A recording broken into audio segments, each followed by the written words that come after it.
né? No próximo domingo nós estaremos encerrando, nós estamos falando sobre o fruto do Espírito e a felicidade no lar.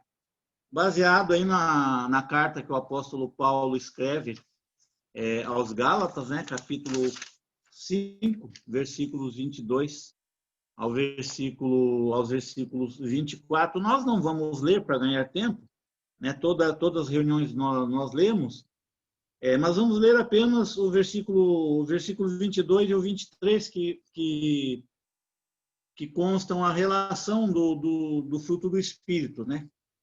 Eu vou usar a NVI aqui, que diz: mas o fruto do Espírito é amor, alegria, paz, paciência, amabilidade, bondade, fidelidade, mansidão e domínio próprio.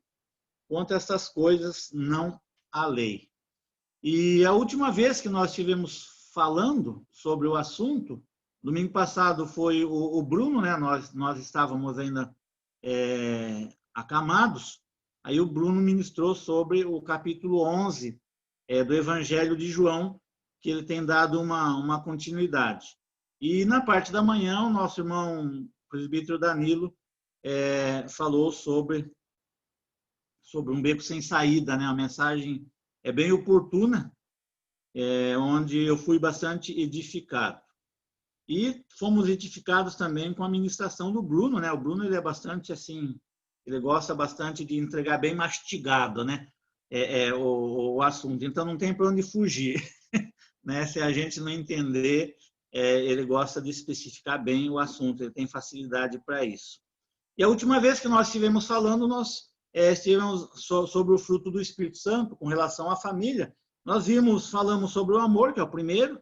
Depois nós entramos na alegria, na paz, na paciência, que é a mesma longanimidade. E nós concluímos, né, aquele dia, no domingo que nós falamos sobre o assunto, nós concluímos com uma pergunta pessoal, né? Essa pergunta pessoal foi a seguinte: você não sente que é a sua impaciência e a sua irritabilidade que causam tantos conflitos no casamento? Porque às vezes a gente acha, né, eu concluí comentando isso, a gente acha que é a impaciência do outro, é a irritabilidade do outro, e a gente esquece de olhar para nós mesmos, né? E o apóstolo Paulo, ele continua falando, né? Aqui, de acordo com a versão NVI, depois da paciência vem a amabilidade, que é a mesma benignidade na revista e atualizada. E a bondade, né? Que Paulo continua a falar, quando ele menciona, e elas são bastante parecidas, né? Essas qualidades aí. Por que elas são parecidas? Porque elas significam sempre procurar o bem da pessoa amada, independente se ela merece ou não, né? Porque já que o amor, que é o primeiro que vem aí na lista, o amor é o ágape, é quando você ama sem esperar nada em troca, né?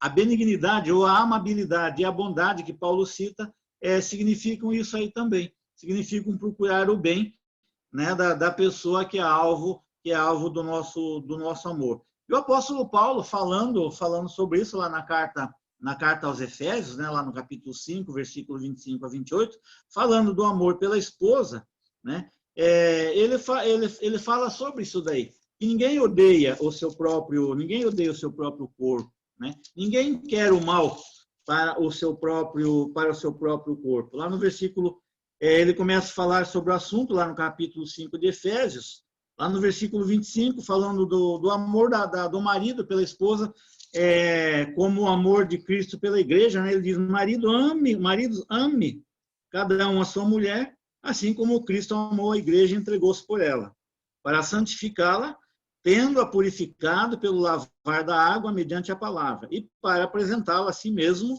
como igreja gloriosa, sem mancha, nem ruga ou coisa semelhante, mas santa e inculpável. Versículo 28. Da mesma forma, os maridos devem amar cada um a sua mulher como o seu próprio corpo. Quem ama a sua mulher, ama a si mesmo, né? Então, quando Paulo aqui está falando da amabilidade, que é a benignidade, da bondade, ele está dizendo isso daí, né? O significado sempre procurar o bem, né? Sempre procurar o bem da pessoa da pessoa amada, independente se ela merece ou não merece, né? Não é por interesse. E perto desses conceitos também, mais ou menos seguindo seguindo a mesma ideia, aí vem a fidelidade, né?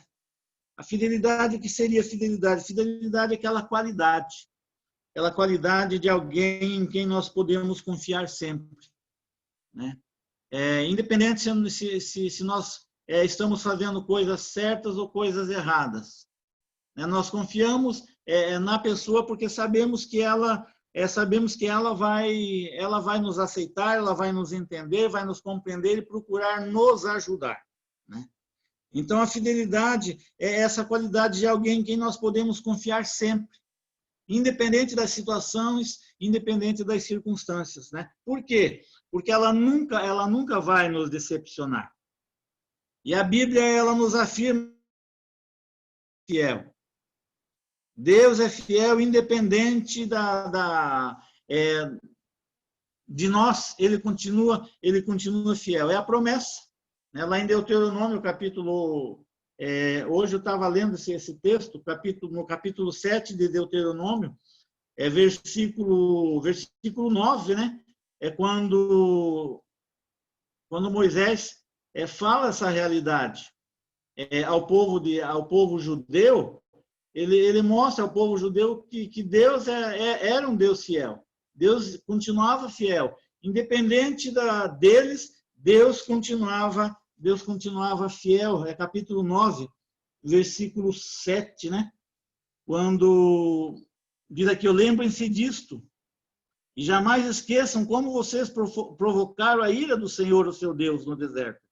Desde o dia em que saíram do Egito até chegarem aqui, vocês têm sido rebeldes contra o Senhor, né?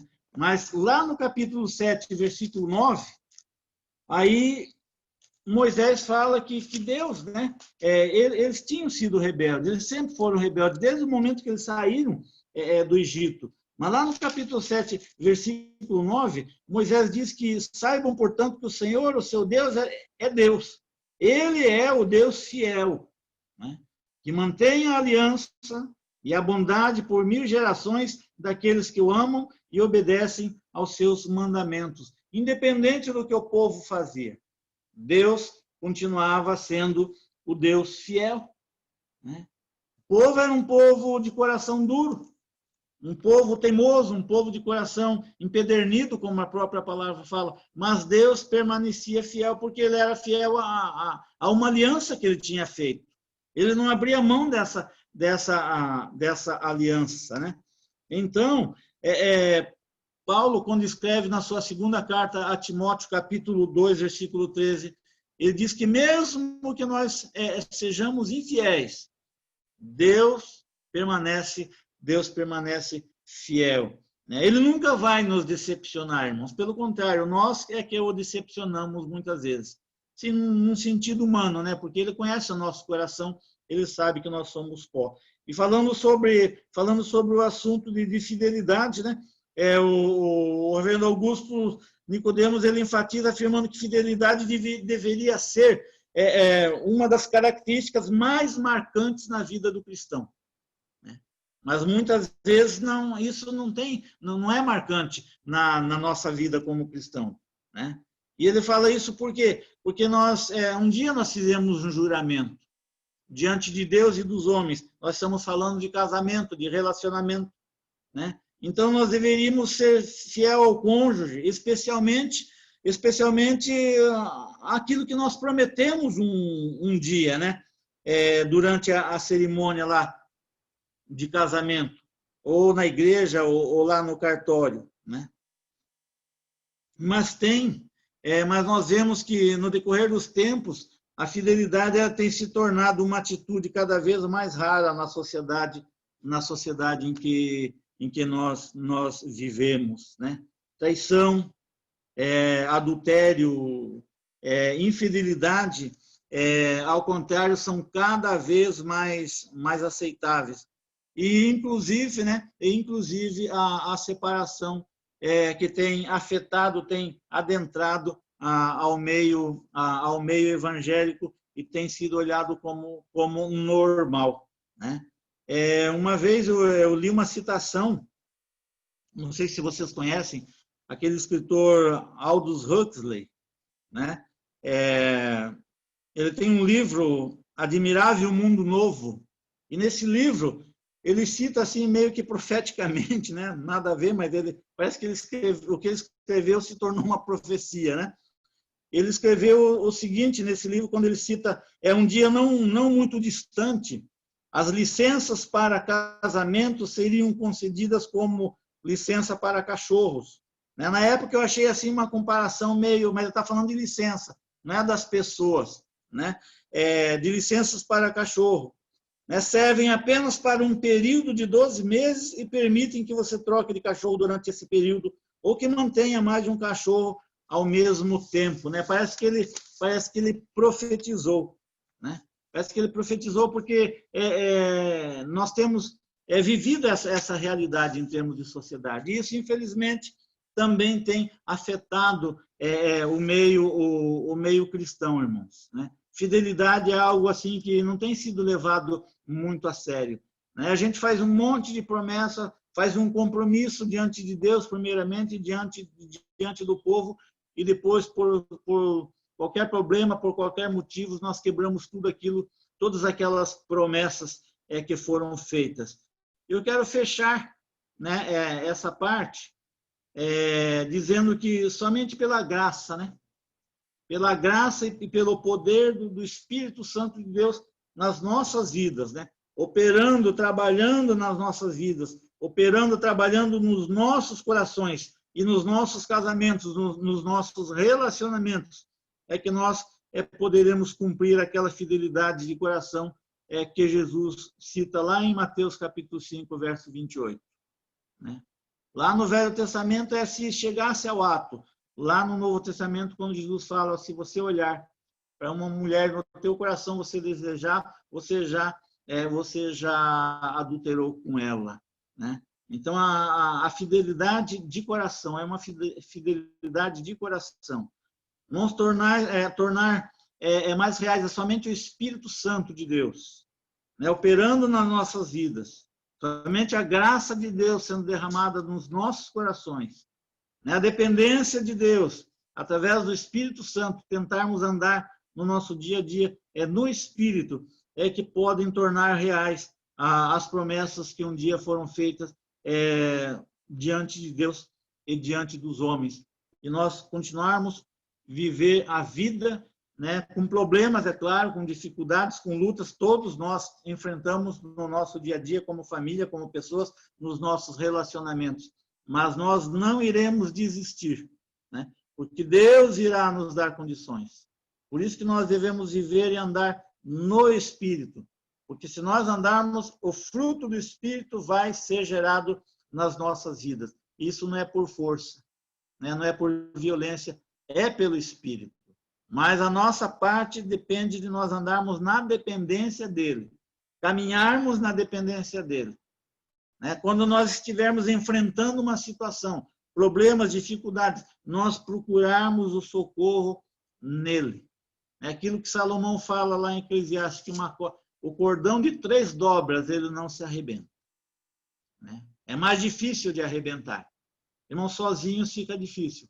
Mas com o agir de Deus, o trabalhar de Deus, a dependência do Espírito Santo nas nossas vidas, nós vamos conseguir, sim, viver felizes nos nossos relacionamentos, na nossa família, no nosso casamento, enfrentando problemas, sim, né? Enfrentando vendavais, sim, enfrentando águas que vêm para derrubar, sim, ventos fortes, sim, tempestades, sim, mas a nossa casa ela não vai afundar, ela não vai cair. Por quê? Porque ela está firmada na rocha, e a rocha é Jesus Cristo, né? Que Deus, assim, nos abençoe. No próximo domingo, nós vamos falar rapidamente sobre a mansidão e o domínio próprio, que são os 2 últimos da lista, aí que o apóstolo Paulo cita como fruto do Espírito Santo. Nessa dependência, irmãos, como igreja, como família, como casal, como pessoas, como pais, como esposas, como filhos, né, é que nós vamos conseguir romper em fé. Amém? Que Deus assim nos abençoe.